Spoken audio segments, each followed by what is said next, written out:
Chapters 23 and 24. Chapter 23. He did not return till next morning. He had been kept to dinner and for the night. There never had been such a wonderful man as Mr. Stein. He had in his pocket a letter for Cornelius, "the Johnny who's going to get the sack," he explained with a momentary drop in his elation, and he exhibited with glee a silver ring, such as natives use, worn down very thin and showing faint traces of chasing. This was his introduction to an old chap called Doramin, one of the principal men out there, a big pot, who had been Mr. Stein's friend in that country where he had all these adventures. Mr. Stein called him War Comrade. War Comrade was good, wasn't it? And didn't Mr. Stein speak English wonderfully well? Said he had learned it in Celebes, of all places. That was awfully funny, was it not? He did speak with an accent, a twang. Did I notice? That chap Doramin had given him the ring. They had exchanged presents when they parted for the last time, sort of promising eternal friendship. He called it fine. Did I not? They had to make a dash for dear life out of the country when that Mohammed what's-his-name had been killed. I knew the story, of course. Seemed a beastly shame, didn't it? He ran on like this, forgetting his plate, with knife and fork in hand. He had found me at tiffin, slightly flushed, and with his eyes darkened many shades, which was in him a sign of excitement. The ring was a sort of credential. "It's like something you read of in books," he threw in appreciatively. And Doramin would do his best for him. Mr. Stein had been the means of saving that chap's life on some occasion, purely by accident, Mr. Stein had said, but he, Jim, had his own opinions about that. Mr. Stein was just the man to look out for such accidents. No matter, accident or purpose, this would serve his turn immensely. Hope to goodness the jolly old beggar had not gone off the hooks meantime. Mr. Stein could not tell. There had been no news for more than a year. They were kicking up no end of an all-fired row amongst themselves, and the river was closed. Jolly awkward this, but no fear, he would manage to find a crack to get in. He impressed, almost frightened me with his elated rattle. He was voluble like a youngster on the eve of a long holiday, with the prospect of delightful scrapes, and such an attitude of mind in a grown man, and in this connection had in it something phenomenal, a little mad, dangerous, unsafe. I was on the point of entreating him to take things seriously when he dropped his knife and fork. He had begun eating, or rather swallowing food, as it were, unconsciously, and began a search all round his plate. The ring! The ring! Where the devil? Ah, here it was. He closed his big hand on it, and tried all his pockets one after another. Jove! Wouldn't do to lose the thing. He meditated gravely over his fist. Had it? Would hang the bally affair round his neck. And he proceeded to do this immediately, producing a string, which looked like a bit of a cotton shoelace, for the purpose. There! That would do the trick. It would be the deuce if... He seemed to catch sight of my face for the first time, and it steadied him a little. I probably didn't realize, he said, with a naive gravity, how much importance he attached to that token. It meant a friend, and it is a good thing to have a friend. He knew something about that. He nodded at me expressively, but before my disclaiming gesture he leaned his head on his hand, and for a while sat silent, playing thoughtfully with the bread-crumbs on the cloth. "Slam the door! That was jolly well put," he cried, and jumping up began to pace the room, reminding me by the set of the shoulders, the turn of his head, the headlong and uneven stride, of that night when he had paced thus, confessing, explaining, what you will, but in the last instance living before me, under his own little cloud, with all his unconscious subtlety which could draw consolation from the very source of sorrow.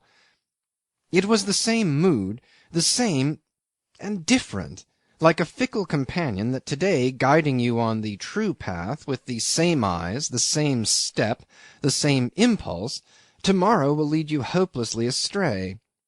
His tread was assured, his straying darkened eyes seemed to search the room for something.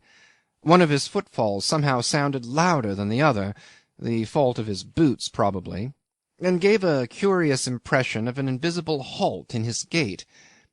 One of his hands was rammed deep into his trousers pocket, the other waved suddenly above his head. "Slam the door!" he shouted. "I've been waiting for that. I'll show yet. I'm ready for any confounded thing. I've been dreaming of it. Jove! Get out of this. Jove! This is luck at last. You wait. He tossed his head fearlessly, and I confess that for the first and last time in our acquaintance I perceived myself unexpectedly to be thoroughly sick of him. Why these vapourings? He was stumping about the room, flourishing his arm absurdly, and now and then feeling on his breast for the ring under his clothes. Where was the sense of such exultation in a man appointed to be a trading clerk, and in a place where there was no trade at that? Why hurl defiance at the universe? This was not a proper frame of mind to approach any undertaking. An improper frame of mind not only for him, I said, but for any man. He stood still over me. Did I think so? He asked, by no means subdued, and with a smile in which I seemed to detect suddenly something insolent. But then I am 20 years his senior. Youth is insolent. It is its right, its necessity. It has got to assert itself, and all assertion in this world of doubts is a defiance, is an insolence. He went off into a far corner, and coming back, he, figuratively speaking, turned to rend me. I spoke like that because I, even I, who had been no end kind to him, even I remembered against him what had happened. And what about the others, the world? Where's the wonder he wanted to get out, meant to stay out, by heavens? And I talked about proper frames of mind. It is not I or the world who remember, I shouted. It is you who remember. He did not flinch, and went on with heat. Forget everything, everybody. His voice fell. But you, he added. Yes, me too, if it would help, I said also in a low tone. After this we remained silent and languid for a time, as if exhausted. Then he began again, composedly, and told me that Mr. Stein had instructed him to wait for a month or so to see whether it was possible for him to remain before building a new house for himself, so as to avoid vain expense. He did make use of funny expressions, Stein did. Vain expense was good. Remain? Why, of course. He would hang on. Let him only get in, that's all. He would answer for it he would remain. Never get out.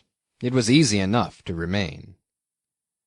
Don't be foolhardy, I said, rendered uneasy by his threatening tone. If you only live long enough, you will want to come back. Come back to what? He asked absently, with his eyes fixed upon the face of a clock on the wall. I was silent for a while. Is it to be never, then? I said. Never, he repeated dreamily, without looking at me, and then flew into sudden activity. Jove! 2 o'clock, and I sail at 4. It was true. A brigantine of Stein's was leaving for the westward that afternoon, and he had been instructed to take his passage in her, only no orders to delay the sailing had been given. I suppose Stein forgot. He made a rush to get his things while I went aboard my ship, where he promised to call on his way to the outer roadstead. He turned up accordingly in a great hurry, and with a small leather valise in his hand. This wouldn't do, and I offered him an old tin trunk of mine, supposed to be watertight, or at least damp-tight. He effected the transfer by the simple process of shooting out the contents of his valise as you would empty a sack of wheat. I saw 3 books in the tumble, 2 small in dark covers, and a thick green and gold volume, a half-crown complete Shakespeare. You read this? I asked. Yes, best thing to cheer up a fellow, he said hastily. I was struck by this appreciation, but there was no time for Shakespearean talk. A heavy revolver and 2 small boxes of cartridges were lying on the cuddy table. Pray take this, I said. It may help you to remain. No sooner were these words out of my mouth than I perceived what grim meaning they could bear. may help you to get in," I corrected myself remorsefully. He, however, was not troubled by obscure meanings. He thanked me effusively and bolted out, calling good-bye over his shoulder. I heard his voice through the ship's side urging his boatmen to give way, and looking out of the stern port I saw the boat rounding under the counter. He sat in her, leaning forward, exciting his men with voice and gestures, and as he had kept the revolver in his hand and seemed to be presenting it at their heads, I shall never forget the scared faces of the 4 Javanese and the frantic swing of their stroke, which snatched that vision from under my eyes. Then, turning away, the first thing I saw were the 2 boxes of cartridges on the cuddy table. He had forgotten to take them. I ordered my gig manned at once, but Jim's rowers, under the impression that their lives hung on a thread while they had that madman in the boat, made such excellent time that before I had traversed half the distance between the 2 vessels I caught sight of him clambering over the rail, and of his box being passed up. All the brigantine's canvas was loose, her mainsail was set, and the windlass was just beginning to clink as I stepped upon her deck. Her master, a dapper little half-caste of 40 or so, in a blue flannel suit, with lively eyes, his round face the colour of lemon peel, and with a thin little black moustache drooping on each side of his thick dark lips, came forward smirking. He turned out, notwithstanding his self-satisfied and cheery exterior, to be of a careworn temperament. In answer to a remark of mine, while Jim had gone below for a moment, he said, "Oh, yes, Paterson. He was going to carry the gentleman to the mouth of the river, but would never ascend." His flowing English seemed to be derived from a dictionary compiled by a lunatic. Had Mr. Stein desired him to ascend, he would have reverentially, I think he meant to say respectfully, but devil only knows, reverentially made objects for the safety of properties. If disregarded, he would have presented resignation to quit.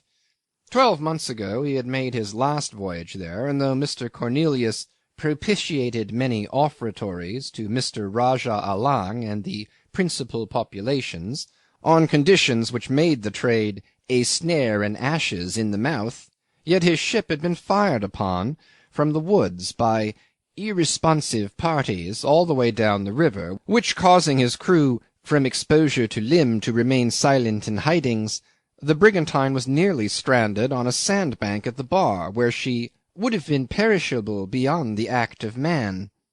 The angry disgust at the recollection, the pride of his fluency, to which he turned an attentive ear, struggled for the possession of his broad, simple face. He scowled and beamed at me, and watched with satisfaction the undeniable effect of his phraseology. Dark frowns ran swiftly over the placid sea, and the brigantine, with her 4 topsail to her mast, and her main boom amidships, seemed bewildered among the cat's paws. He told me further, gnashing his teeth, that the Rajah was a laughable hyena. I can't imagine how he got hold of hyenas, while somebody else was many times falser than the weapons of a crocodile. Keeping one eye on the movements of his crew forward, he let loose his volubility, comparing the place to a cage of beasts made ravenous by long impenitence. I fancy he meant impunity. He had no intention, he cried, to exhibit himself to be made attached purposefully to robbery. The long-drawn wails, giving the time for the pull of the men catting the anchor, came to an end, and he lowered his voice. "Plenty too much enough of Paterson," he concluded with energy. I heard afterwards he had been so indiscreet as to get himself tied up by the neck with a rattan halter to a post planted in the middle of a mud-hole before the Rajah's house. He spent the best part of a day and a whole night in that unwholesome situation, but there is every reason to believe the thing had been meant as a sort of joke. He brooded for a while over that horrid memory, I suppose, and then addressed in a quarrelsome tone the man coming aft to the helm. When he turned to me again, it was to speak judicially, without passion. He would take the gentleman to the mouth of the river at Batu Kring, Paterson town being situated internally, he remarked, 30 miles.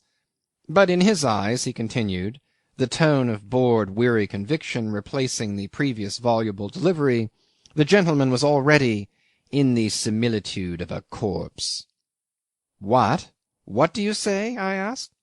He assumed a startlingly ferocious demeanour, and imitated to perfection the act of stabbing from behind. "Already like the body of one deported," he explained, with the insufferably conceited air of his kind after what they imagine a display of cleverness. Behind him I perceived Jim smiling silently at me, and with a raised hand checking the exclamation on my lips. Then, while the half-caste, bursting with importance, shouted his orders, while the yards swung creaking and the heavy boom came surging over, Jim and I, alone as it were, to leeward of the mainsail, clasped each other's hands and exchanged the last hurried words. My heart was freed from that dull resentment which had existed side by side with interest in his fate. The absurd chatter of the half-caste had given more reality to the miserable dangers of his path than Stein's careful statements. On that occasion the sort of formality that had always been present in our intercourse vanished from our speech. I believe I called him dear boy, and he tacked on the words old man to some half-uttered expression of gratitude, as though his risk, set off against my years, had made us more equal in age and in feeling. There was a moment of real and profound intimacy, unexpected and short-lived like the glimpse of some everlasting, some saving truth. He exerted himself to soothe me as though he had been the more mature of the two. All right, he said rapidly and with feeling. I promise to take care of myself. Yes, I won't take any risks. Not a single blessed risk, of course not. I mean to hang out. Don't you worry. Jove! I feel as if nothing could touch me. Why, this is luck from the word go. I wouldn't spoil such a magnificent chance. A magnificent chance. Well, it was magnificent. But chances are what men make them, and how was I to know? As he had said, even I remembered his misfortune against him. It was true, and the best thing for him was to go. My gig had dropped in the wake of the brigantine, and I saw him aft, detached upon the light of the westering sun, raising his cap high above his head. I heard an indistinct shout, "You shall hear of me." Of me or from me, I don't know which. I think it must have been of me. My eyes were too dazzled by the glitter of the sea below his feet to see him clearly. I am fated never to see him clearly. But I can assure you that no man could have appeared less in the similitude of a corpse, as that half-caste croaker had put it. I could see the little wretch's face, the shape and colour of a ripe pumpkin, poked out from somewhere under Jim's elbow. He, too, raised his arm as if for a downward thrust. Absit omen. Chapter 24. The coast of Paterson, I saw it nearly 2 years afterwards, is straight and sombre, and faces a misty ocean.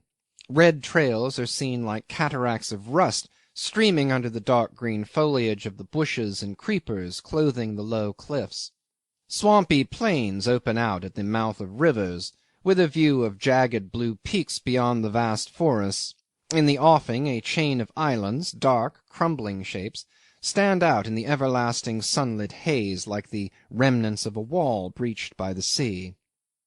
There is a village of fisher folk at the mouth of the Batu Kring branch of the estuary. The river, which had been closed so long, was open then, and Stein's little schooner, in which I had my passage, worked her way up the three tides without being exposed to a fusillade from irresponsive parties. Such a state of affairs belonged already to ancient history, if I could believe the elderly headman of the fishing village, who came on board to act as a sort of pilot. He talked to me, the second white man he had ever seen, with confidence, and most of his talk was about the first white man he had ever seen. He called him Tuan Jim, and the tone of his references was made remarkable by a strange mixture of familiarity and awe. They in the village were under that lord's special protection, which showed that Jim bore no grudge. If he had warned me that I would hear of him, it was perfectly true. I was hearing of him. There was already a story that the tide had turned 2 hours before its time to help him on his journey up the river. The talkative old man himself had steered the canoe, and marvelled at the phenomenon. Moreover, all the glory was in his family. His son and his son-in-law had paddled, but they were only youths without experience, who did not notice the speed of the canoe until he pointed out to them the amazing fact. Jim's coming to that fishing village was a blessing, but to them, as to many of us, the blessing came heralded by terrors. So many generations had been released since the last white man had visited the river, that the very tradition had been lost. The appearance of the being that descended upon them and demanded inflexibly to be taken up to Paterson was discomposing. His insistence was alarming, his generosity more than suspicious. It was an unheard-of request. There was no precedent. What would the Rajah say to this? What would he do to them? The best part of the night was spent in consultation, but the immediate risk from the anger of that strange man seemed so great that at last a cranky dug-out was got ready. The women shrieked with grief as it put off. A fearless old hag cursed the stranger. He sat in it, as I've told you, on his tin box, nursing the unloaded revolver on his lap. He sat with precaution, than which there is nothing more fatiguing, and thus entered the land he was destined to fill with fame of his virtues, from the blue peaks inland to the white ribbon of surf on the coast.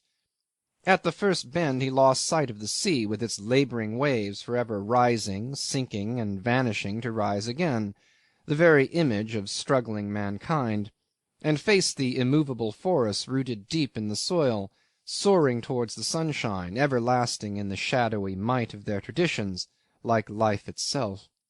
And his opportunity sat veiled by his side, like an Eastern bride waiting to be uncovered by the hand of the master. He too was the heir of a shadowy and mighty tradition. He told me, however, that he had never in his life felt so depressed and tired as in that canoe. All the movement he dared to allow himself was to reach, as it were by stealth, after the shell of half a cocoa-nut floating between his shoes, and bail some water out with a carefully restrained action. He discovered how hard the lid of a block tin case was to sit upon. He had heroic health, but several times during that journey he experienced fits of giddiness, and between whiles he speculated hazily as to the size of the blister the sun was raising on his back. For amusement he tried, by looking ahead, to decide whether the muddy object he saw lying on the water's edge was a log of wood or an alligator. Only very soon he had to give that up. No fun in it. Always alligator. One of them flopped into the river and all but capsized the canoe, but this excitement was over directly. Then in a long empty reach he was very grateful to a troop of monkeys who came right down on the bank and made an insulting hullabaloo on his passage. Such was the way in which he was approaching greatness as genuine as any man ever achieved. Principally he longed for sunset, and meantime his 3 paddlers were preparing to put into execution their plan of delivering him up to the Rajah. I suppose I must have been stupid from fatigue, or perhaps I did doze off for a time, he said. The first thing he knew was his canoe coming to the bank. He became instantaneously aware of the forest having been left behind, of the first houses being visible higher up, of a stockade on his left, and of his boatmen leaping out together upon a low point of land and taking to their heels. Instinctively he leaped out after them. At first he thought himself deserted for some inconceivable reason, but he heard excited shouts, a gate swung open, and a lot of people poured out, making towards him. At the same time a boat full of armed men appeared on the river and came alongside his empty canoe, thus shutting off his retreat. I was too startled to be quite cool, don't you know? And if that revolver had been loaded I would have shot somebody, perhaps 2, 3 bodies, and, well, that would have been the end of me. But it wasn't. Why not? I asked. Well, I couldn't fight the whole population. And I wasn't coming to them as if I were afraid of my life, he said, with just a faint hint of his stubborn sulkiness in the glance he gave me. I refrained from pointing out to him that they could not have known the chambers were actually empty. He had to satisfy himself in his own way. Anyhow, it wasn't. he repeated good-humouredly. "And so I just stood still and asked them what was the matter. That seemed to strike them dumb. I saw some of these thieves going off with my box. That long-legged old scoundrel Kassim, I'll show him to you to-morrow, ran out fussing to me about the Rajah wanting to see me. I said, all right. I too wanted to see the Rajah, and I simply walked in through the gate, and here I am." He laughed, and then, with unexpected emphasis, "And do you know what's the best in it?" he asked. "I'll tell you. It's the knowledge that had I been wiped out, it is this place that would have been the loser." He spoke thus to me before his house on that evening I've mentioned, after we had watched the moon float away above the chasm between the hills like an ascending spirit out of a grave. Its sheen descended cold and pale, like the ghost of dead sunlight. There is something haunting in the light of the moon. It has all the dispassionateness of a disembodied soul, and something of its inconceivable mystery. It is to our sunshine, which, say what you like, is all we have to live by, what the echo is to the sound, misleading and confusing whether the note be mocking or sad. It robs all forms of matter, which after all is our domain, of their substance, and gives a sinister reality to shadows alone. And the shadows were very real around us. But Jim by my side looked very stalwart, as though nothing, not even the occult power of moonlight, could rob him of his reality in my eyes. Perhaps, indeed, nothing could touch him, since he had survived the assault of the dark powers. All was silent, all was still. Even on the river the moonbeams slept as on a pool. It was the moment of high water, a moment of immobility that accentuated the utter isolation of this lost corner of the earth. The houses crowding along the wide shining sweep without ripple or glitter, stepping into the water in a line of jostling, vague, grey, silvery forms mingled with black masses of shadow, were like a spectral herd of shapeless creatures pressing forward to drink in a spectral and lifeless stream. Here and there a red gleam twinkled within the bamboo walls, warm like a living spark, significant of human affections, of shelter, of repose. He confessed to me that he often watched these tiny warm gleams go out one by one, that he loved to see people go to sleep under his eyes, confident in the security of tomorrow. "Peaceful here, eh?" he asked. He was not eloquent, but there was a deep meaning in the words that followed. "Look at these houses. There's not one where I am not trusted. Jove! I told you I would hang on. Ask any man, woman, or child." He paused. "Well, I am all right, anyhow." I observed quickly that he had found that out in the end. I had been sure of it, I added. He shook his head. "Were you?" He pressed my arm lightly above the elbow. "Well, then, you were right." There was elation and pride, there was awe almost in that low exclamation. "Jove!" he cried. "Only think what it is to me." Again he pressed my arm. "And you asked me whether I thought of leaving. Good God! I want to leave? Especially now, after what you've told me of Mr. Stein's... Leave? Why, that's what I was afraid of. It would have been harder than dying. No, on my word, don't laugh. I must feel, every day, every time I open my eyes, that I am trusted, that nobody has a right, don't you know? Leave? For where? What for? To get what?" I had told him, indeed it was the main object of my visit, that it was Stein's intention to present him at once with the house and stock of trading goods, on certain easy conditions which would have made the transaction perfectly regular and valid. He began to snort and plunge at first. "Confound your delicacy!" I shouted. "It isn't Stein at all. It's giving you what you've made for yourself. And in any case keep your remarks for McNeil when you meet him in the other world. I hope it won't happen soon." He had to give in to my arguments, because all his conquests, the trust, the fame, the friendships, the love, All these things that made him master had made him a captive too. He looked with an owner's eye at the peace of the evening, at the river, at the houses, at the everlasting life of the forests, at the life of the old mankind, at the secrets of the land, at the pride of his own heart. But it was they that possessed him, and made him their own to the innermost thought, to the slightest stir of blood, to his last breath. It was something to be proud of. I too was proud for him, if not so certain of the fabulous value of the bargain. It was wonderful. It was not so much of his fearlessness that I thought. It is strange how little account I took of it, as if it had been something too conventional to be at the root of the matter. No, I was more struck by the other gifts he had displayed. He had proved his grasp of the unfamiliar situation, his intellectual alertness in that field of thought. There was his readiness too, amazing, and all this had come to him in a manner like keen scent to a well-bred hound. He was not eloquent, but there was a dignity in this constitutional reticence. There was a high seriousness in his stammerings. He had still his old trick of stubborn blushing. Now and then, though, a word, a sentence, would escape him that showed how deeply, how solemnly he felt about that work which had given him the certitude of rehabilitation.